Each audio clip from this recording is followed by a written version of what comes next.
guys, it's Mijaelle. Welcome to Heartbeats. Today we're talking to Adrian Ziller. Amen. Alright, Zill, the man. He is a musician, a composer. How we met actually is when he was the king at the medieval phase. So he's an awesome guy, and I know you're going to really enjoy this interview. It's going to be fun. Cool. Okay. This old house in me. Turn off the TV, I put on a CD. Just my two cats, my dog and me. Light some candles and cook dinner for... So hello. Hello! Okay, so Adrian or Zill, okay? When did you start having fun with music? When I was 9 years old, I'm showing my age here, but I used to stay up late and watch something called the Tracy Ullman Show. Oh yeah? I didn't quite understand the Tracy Ullman No, Show. it's pretty wacky, yeah. But there was these little yellow cartoon people called the Simpsons in the middle, and so I used to pretend to be asleep so I could sneak up and watch it on Barr TV. And I saw Lisa Simpson playing the saxophone. I thought, that's a good job. Yeah, oh really? That's a good job, So I went to my dad and I said, Dad, can I have a sax? And he laughed for about 20 minutes and he said, we can't afford food, never mind a saxophone, bugger off. So, so I sort of saved up for about 18 years. No, only about 2 years, and I bought a harmonica Okay, when I was 10. And that's sort of when it all sort of started. It's very bluesy to start with a harmonica. Well, I was a depressed child, obviously heavily depressed. A lot of blues to talk about. And then I didn't think about it like that before actually, because I play a lot of blues. And then I found my dad bought my mother a guitar for her 18th birthday. Oh my, yeah. And I found that guitar in the cupboard about 2 years later. Oh and wow. I started playing guitar. That's why I play guitar. I never wanted to play guitar. But you couldn't resist when an instrument's in the house. You know? Well, which was the one we had, so it's the one we could afford, you know what I mean? You know, so, yeah. what's around you start Exactly. using. No, I get that. And then singing didn't come very easily for you, so how did you start on that journey and actually get to be a professional singer?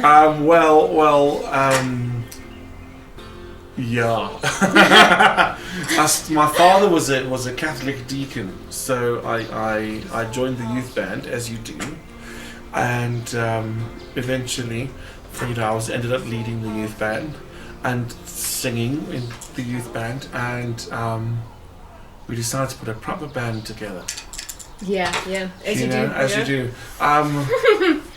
Around about the time, what made me think I could sing is around about the time I put my first band together, and you have your guys from biology class. From biology class, I mean, there was a drummer and there was a bassist and I was the guitarist. It's like you meet musicians in biology class. and we had our first rehearsal, and we were like, what are we going to play? We're like, okay, let's do like real 90s. Let's do Lightning Crashes, all 3 chords of it. And we started playing, and we realized no one was singing. Alright, yeah. So it was a bit lame, because there was like an absolute last thought for all of us. And we were like, well, I'm not bloody singing. And the drummer said, I'm not bloody singing. Bass is like, I can't bloody sing. Yeah. And we sort of looked at each other. And I went, okay, listen, I'll sing today. But we've got to find a singer. And so I ended up singing in that band, and then singing in the church band, like I said. And then people would come up to me and go, you're so brave to sing so close to a microphone. Oh my god. I was proper bad.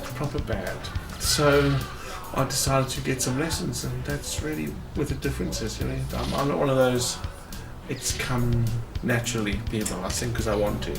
Yeah. Not because I can, Yeah. So which is actually a good and a bad thing. I mean, I've got quite a unique voice. Yeah. Rather than I've spent a lot of time judging competitions like SA Champs and all that kind of thing. And one of the worst things with singers is when they've been overtrained. And they all sound the same, and it's like that perfect intonation every time. It's like, it's admirable, it's got its own point. But you've been whipped into it. It's Which not. is, I'd rather have someone whose intonation's a little out but feels something than someone who's so busy. Exactly, yeah. That's rather boring. Exactly. Well, if you think the best singers, I mean, like Neil Young is one of my favourite singers in the world, and he can't sing for shit. But that's what makes him great, you know. It's a good story. Yeah, you know exactly. Oh man! And then you actually went for operatic, well, to an operatic teacher. Well, I did. Yeah, I did a lot of opera. Yeah. It's something I haven't done in years, but I really enjoyed it. I think because it's the high end, you know. Yeah. It's wow. It's like the Porsche vocals, you know. Exactly.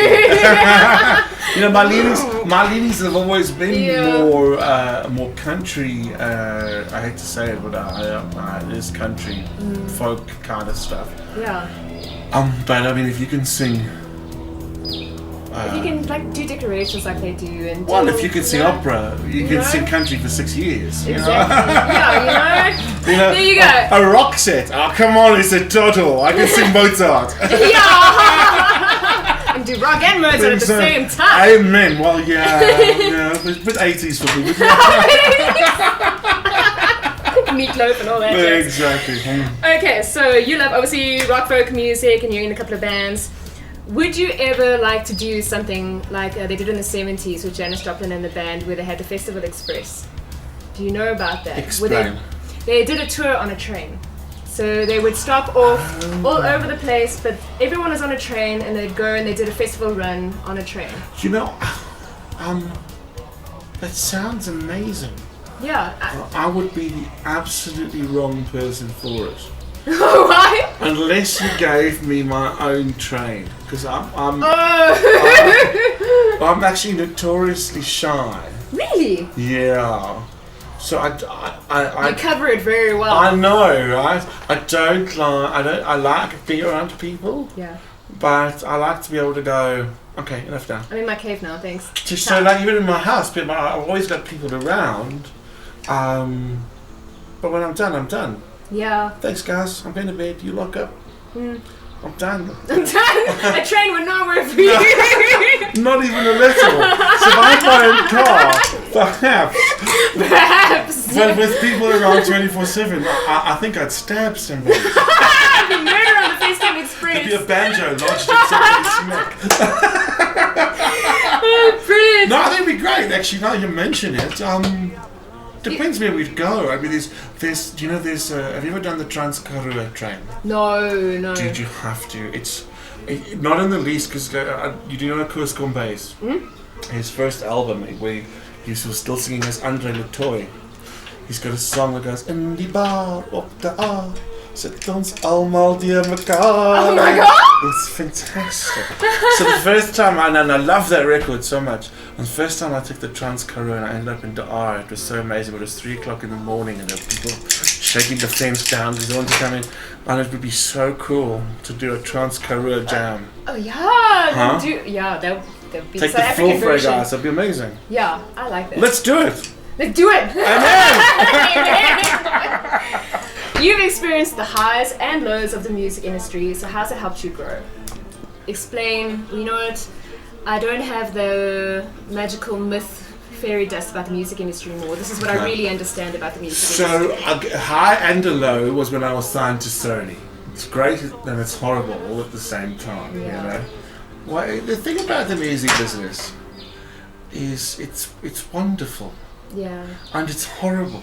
It's total all at the same time. Yeah. And you know, it's you can't take it personally, which is a weird thing to say because what you put out as a musician is so personal. Yeah. But you can't take it personally because if it's just not your time, it's just not your time. You know? And I think something people don't understand is that a big aspect of the music business is timing. So, I mean, what did you learn about timing? Do you want to share? Mine is very off.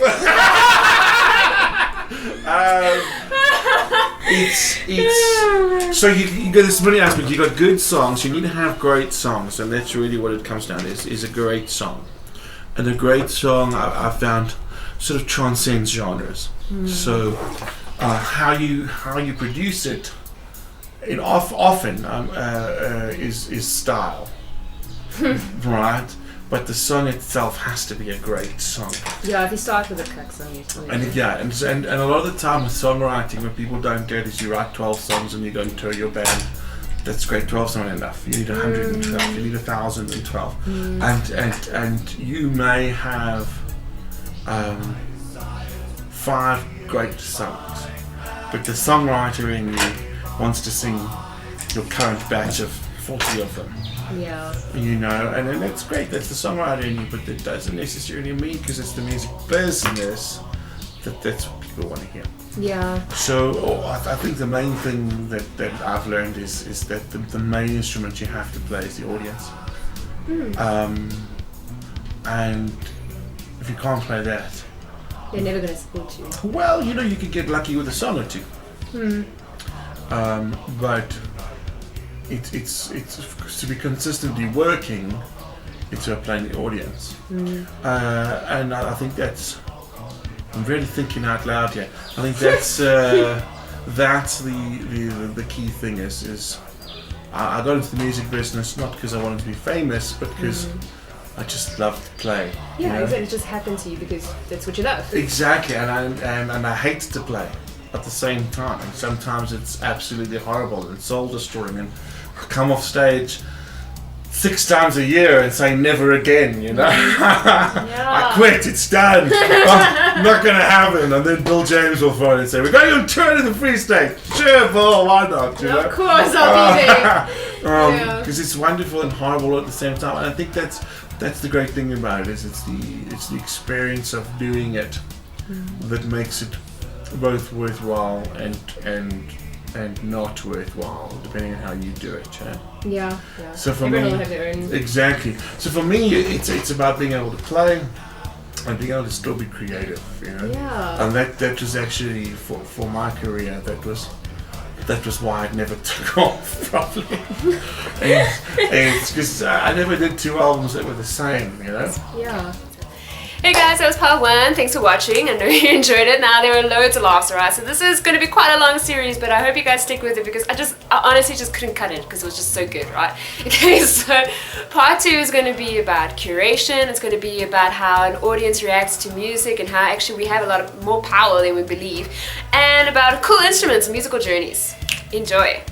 Like, subscribe, and comment as well, guys. Let me know what you think and what kind of stories you'd like to hear about as well. I really want to hear from you guys as well. Have a great one. Mwah! Okay.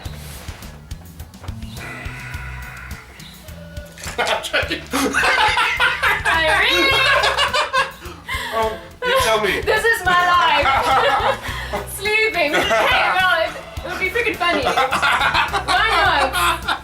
Oh, no.